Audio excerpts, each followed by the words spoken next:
Perfect? Bang on my chest if you think I'm perfect. Go ahead, bang on it. No heart? You gotta have heart. Miles and miles of heart. This is Patchwork Heart Ministries' Young Catholics Respond, brought to you by Breadbox Media. Now, here's your host, Bill Snyder.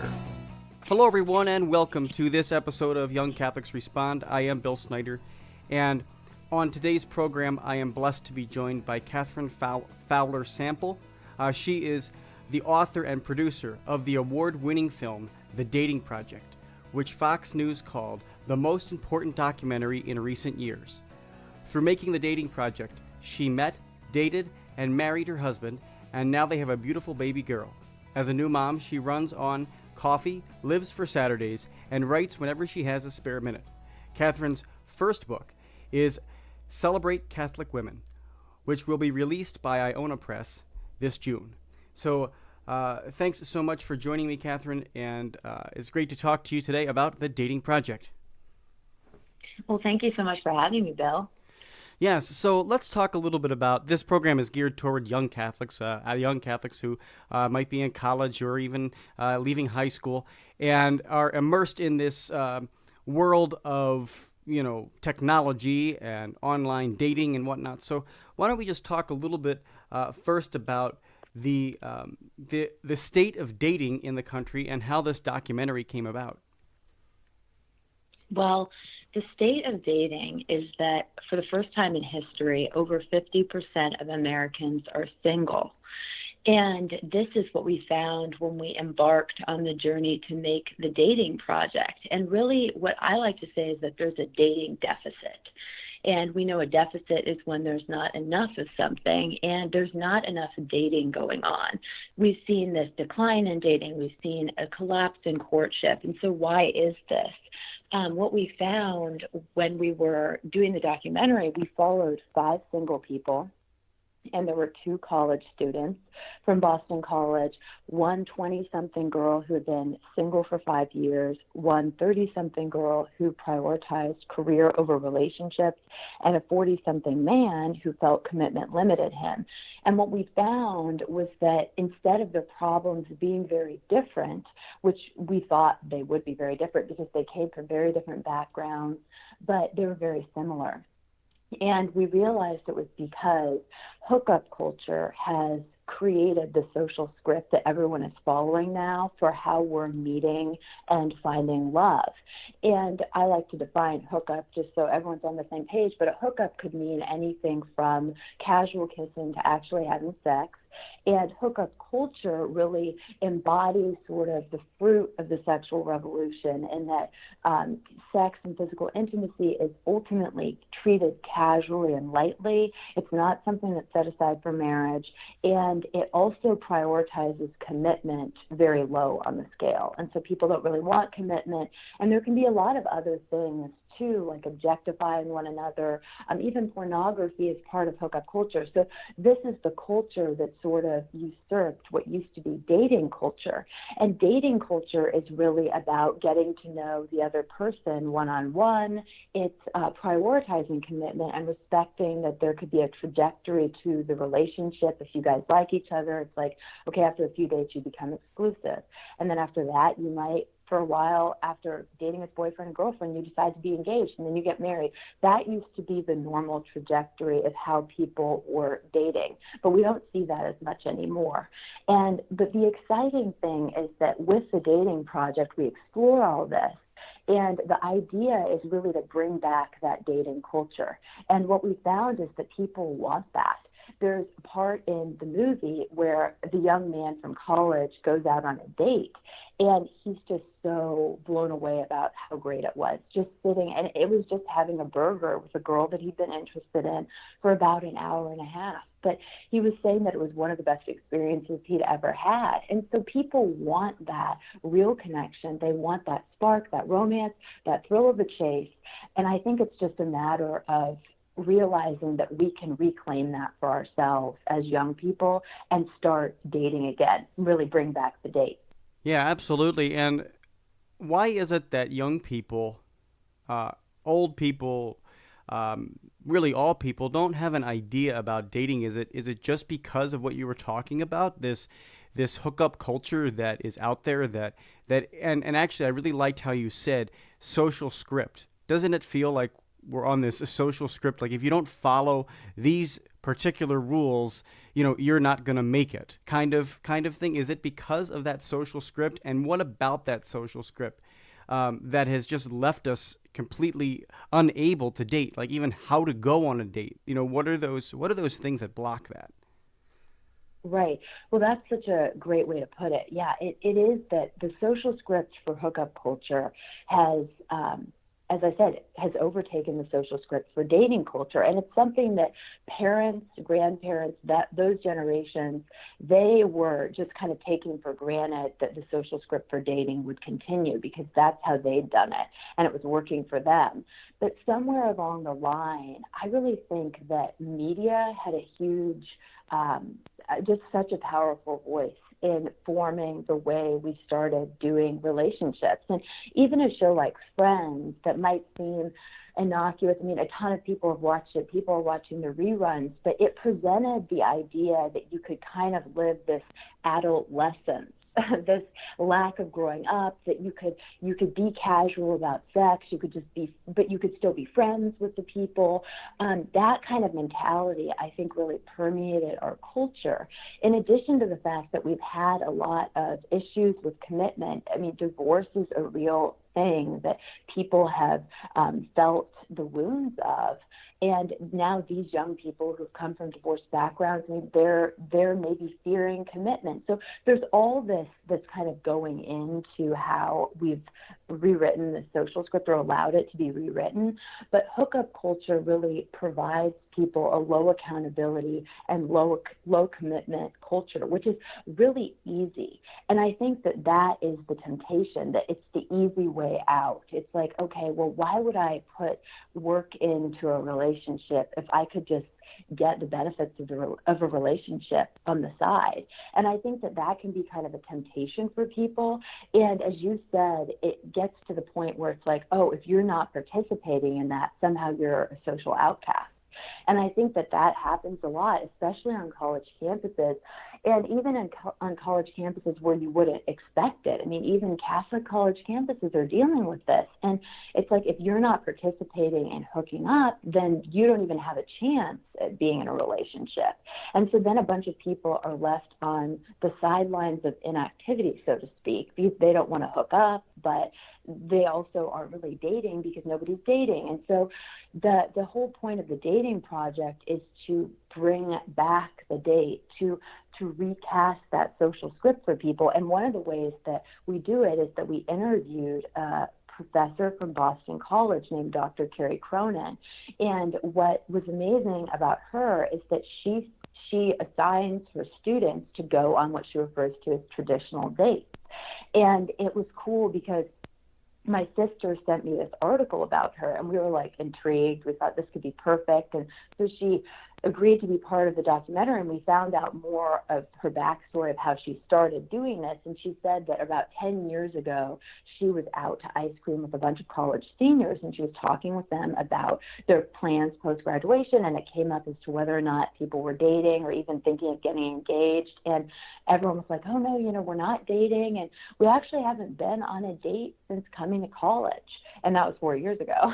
And she was so shocked. And so she decided to assign her students the next semester to go on a date. And she said, despite the fact that everyone wanted to, they were unable to do it because they just didn't have the knowledge of what a date would entail. And so then she created this assignment with these rules. And so it's like, okay, it needs to be 90 minutes.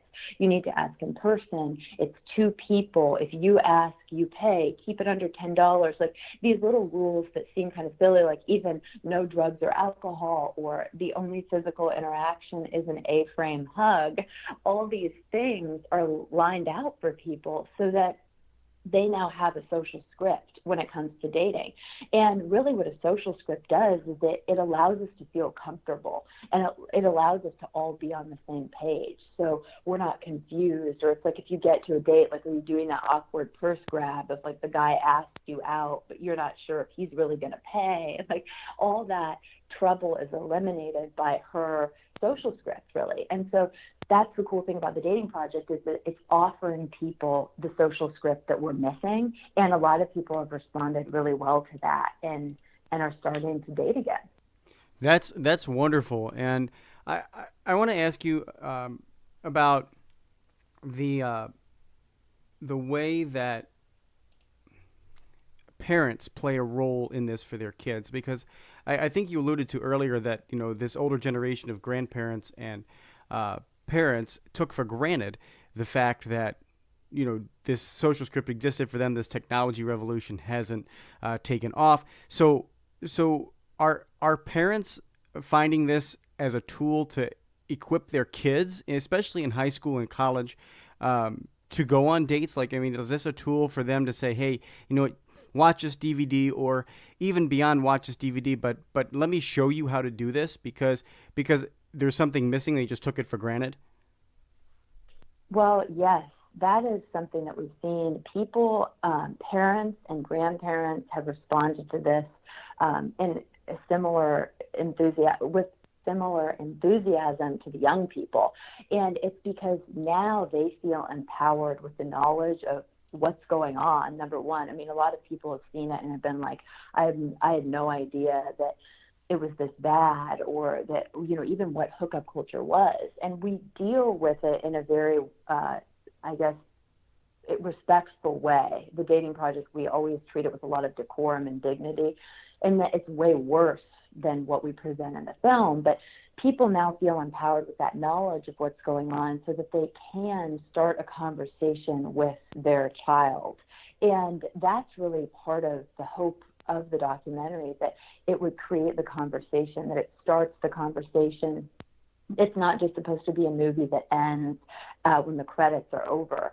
It's really a movement. And so this is what we've seen amongst parents and grandparents, and even people who work in the church. A woman just emailed me who was a DRE of her parish, and was just like, this was mind-blowing and eye-opening, and that she was hosting a meeting, you know, to get a screening going, and to start the curriculum when that came out. And so it's just been really exciting, because parents should feel empowered to be the primary educators of their children, especially in the area of love and sexuality.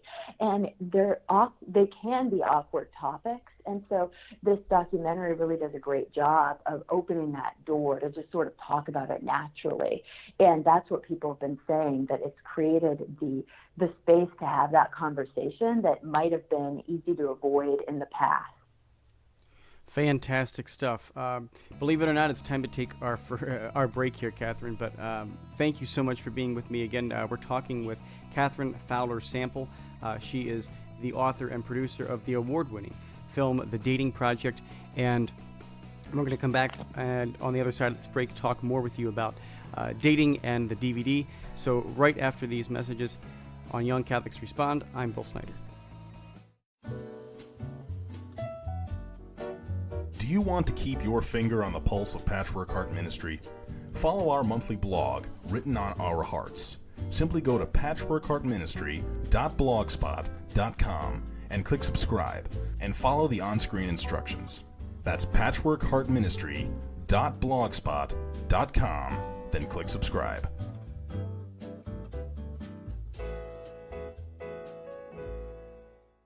Our Blessed Mother wants only the best for her children, and has given us a special place where she promises to help all those who appeal to her motherly love and protection. Telling Saint Juan Diego that, "Here I will alleviate the sufferings of all those who love me and seek my protection." That holy place is now the site of the beautiful Shrine of Our Lady of Guadalupe in Mexico City. If you would like to learn more about how you can visit this special place of grace, please visit vivaguadalupe.org for more information. Our Lady may be calling you now. Judy Hare was a bankrupt, homeless, drug-addicted college dropout on the brink of divorce, but is now a seminary graduate and devoted wife and mother of 4 children. What happened? Find out in her autobiography, Shattered: How God Restored My Heart and Life. Her journey of faith has been called brutally honest, truly inspiring, profound, heartbreaking, and life-changing. Shattered is available now for only $15 on her website, judyhare.com, on amazon.com, or at your local Catholic bookstore. As Judy says, it is never too late to become the person you deserve and desire to be. So stop wishing for change and start doing something about it by reserving your copy of Shattered today. The Contemplative Stations of the Cross audio devotional is now available from Patchwork Heart Ministry. This devotional features an introduction and overview of the theology, history, and spirituality of the Stations of the Cross by Father Bill Zimmer, a priest of the Archdiocese of Chicago, along with an audio version of the Contemplative Stations of the Cross led by author Bill Snyder, and the Stabat Mater, chanted in Latin by Marissa Ellison. CDs are $7.99, and digital downloads are only $3.99. Copies may be purchased by visiting patchworkheart.org or calling 424-704-3278. That's 424-704-3278. Your heart is always beating, but you never have to think about it. Welcome back to Young Catholics Respond. Once again, Bill Snyder. Welcome back, everybody, to Young Catholics Respond. I am Bill Snyder. Today, my guest is Catherine Fowler Sample. She is the award-winning author and producer of The Dating Project, which is a DVD out there that helps young people rekindle real dating, not online dating. And I kind of want to open up this second half of the program just about that, the online culture of dating, this swiping to meet your mate kind of mentality. Do you want to talk a little bit about just what that mentality is and how it's become so pervasive? Well, yes. Yeah. Online dating and apps are obviously a new part of the dating landscape in the 21st century. And on the one hand, they're new, but on the other hand, it's sort of just a recycled version of when people used to put their ads in the paper. If you remember, like seeing that in old movies, like I remember there's a movie Shots Around the Corner with Jimmy Stewart, and he meets a woman by putting this personal ad in the paper saying, do you want to correspond about, X, Y, Z? And so it's kind of the modern take on that. And there can be major downsides to online dating and the apps in just the same way that there's a downside to technology. It's like they're not bad in and of themselves, but they can be used badly. And so I think the key with online dating and the apps is you don't want to be overwhelmed by the illusion of choice. And that's something that we cover in the documentary, in that there's this false perception that because there's so many people on this app, or because there's so many people on whatever site you're on for online dating, that you really could be compatible with any of those people. So if you don't like one person, you can just move on to the next, when in reality, you're going to be compatible with a very small pool of the people on whatever app you're on, or in just the world in general. Once you narrow it down to, I like to say, the 3 things: personality, values, and vision for the future. And that you need to be attracted to the person. So by the time you get all those things aligned, the people that you could really fit with are much smaller than you think. And I think that that's one of the things that drives this lack of commitment culture, is the idea that, there's always someone better around the corner. Or even the guy in the documentary said he's looking at the menu all the time. It's almost like he can't make a decision. There's so many items on the menu. And it's a terrible way to think of it, as people being items on a menu, but that is one of the downsides to this technology. And there was a girl who I was talking with recently, and she was saying that she was approaching 30, she's unmarried, and she realizes that that's not uncommon in this day and age. But she was saying that she was on Tinder, and she just felt like people were swiping through her like she didn't matter. And it just made me so sad, because that's part of the problem. It's swiping through people like they don't matter. It's treating people like they don't matter in a lot of circumstances. But on the flip side, it can be used well if you, for example, online dating should be then taken offline. It's like if you are interested in somebody, you should meet them. I mean, if you feel like it's a safe situation and that sort of thing. And those relationships can turn into something good. And in fact, there was a research study done by Stanford University who concluded that couples who met online did transition to marriage quicker than couples who didn't. And I think part of that is because when people are online, they know that they're there to date. In a lot of cases. And I mean, there can be some apps like Tinder that could have more of the hookup reputation, but a lot of times people go online because they know the other people there are going to have the similar desire to actually go on a date and get to know each other. They're not going to want to hang out. They're not going to want to hook up and all that. And so there can be a good element to the online dating culture, but it has to be used wisely and well. Excellent stuff. I mean, that's so insightful and so real. And I think there are so many listeners out there listening to this and encountering this, or your viewers of your DVD that have probably seen that, used that model, because it's so incredibly widely available. It's on every phone, on every iPod. It's just available everywhere. Right. So even if you are using that model, hey, it's not all bad, but use it well. Don't just continue to chat with women. Actually say, hey, let's go meet for a cup of coffee. Let's go meet. Let's go meet together and get out of this online fantasy world a little bit, right? Oh, absolutely. Yeah, it's all about taking it offline. And then that really restores dating culture, because that's when you can form a real connection with someone. And it's so great, because I always like to think there's a short-term value to dating and there's a long-term value to dating.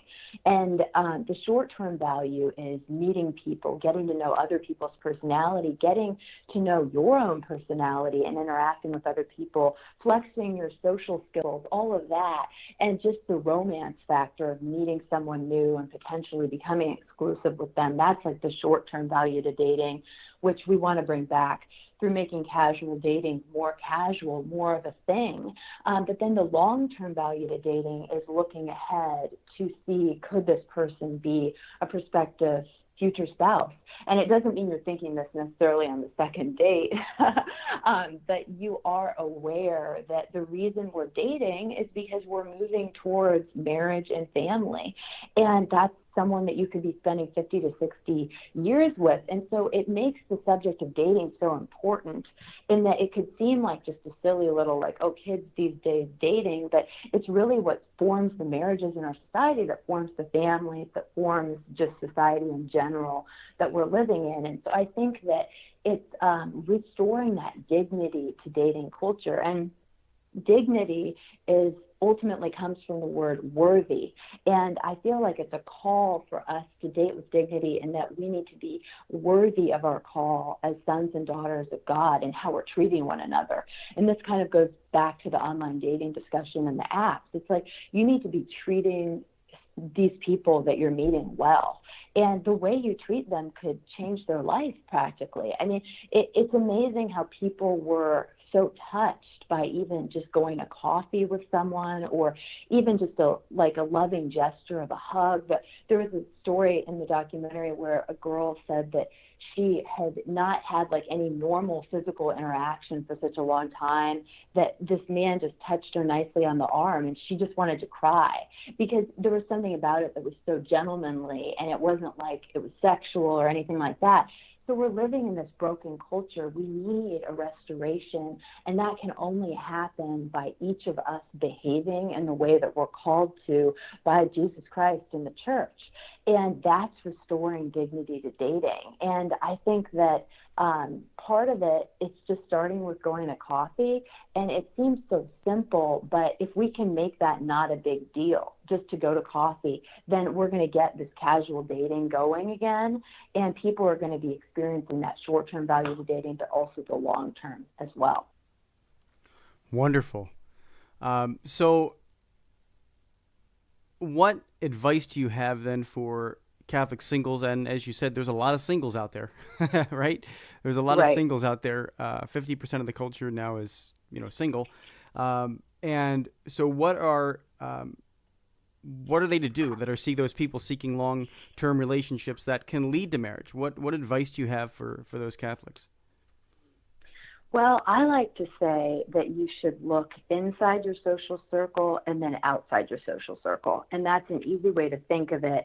But inside your social circle, a lot of times there may be someone that you've overlooked, especially with this era of online dating and apps. We can be so wrapped up in looking at the profile on our phone that we might be meeting or we might be missing someone that's right in front of us. And so I like to say, think of someone in your social circle that you might have a legitimate romantic interest in and ask them out. Another thing that can happen within the social circle is the friend zone. And that's obviously very common. And in the documentary, the professor even talks about being willing to risk that friendship.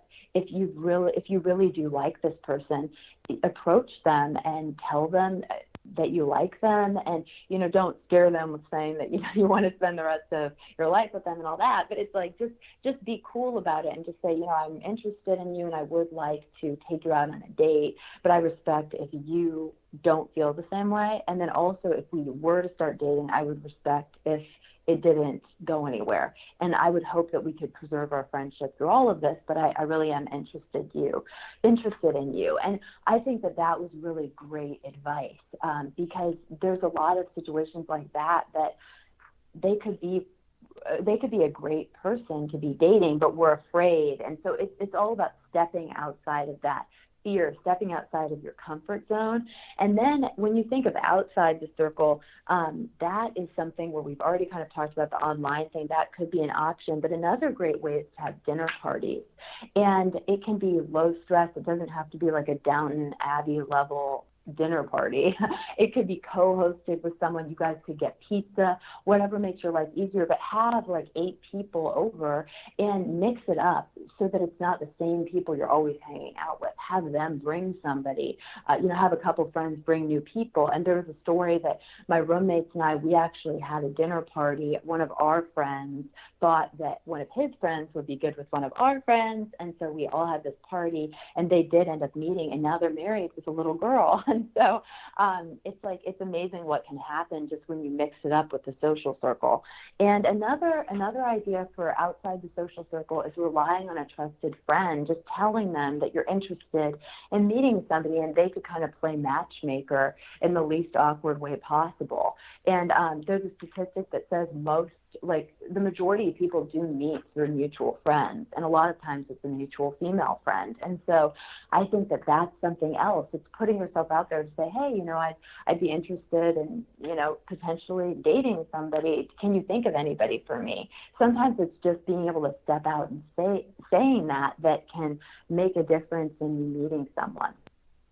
Totally awesome advice. Catherine, thank you so much for being with me here today on Young Catholics Respond. It's incredible that we only have about a minute left. So I would love to talk with you more and more, but it sounds like you've got a great ministry really going to help people meet one another. The name of the DVD is The Dating Project, and it's also available on Amazon and all these other places you can get it. But just search it, The Dating Project DVD. Anything else you want to mention or publish or publicize there? Oh, well, yeah, it's really just the datingprojectmovie.com, available at Target, Walmart, and on Amazon, just as you said. And hopefully we can just all start dating differently and bring back the date. Awesome. Well, Catherine, thank you so much for spending your time with me here today. It has truly been a pleasure to have you on. Well, thank you, Bill. God bless. Yes, and this has been an episode of Young Catholics Respond. Until next time, from all of us at Patchwork Heart Ministry, I'm Bill Snyder. Keep beating to your Catholic heart. This has been an episode of Young Catholics Respond. For more information about our program, or to be a guest, visit patchworkheart.org, email info@patchworkheart.org, or call 424-704-3278. That's 424-704-3278.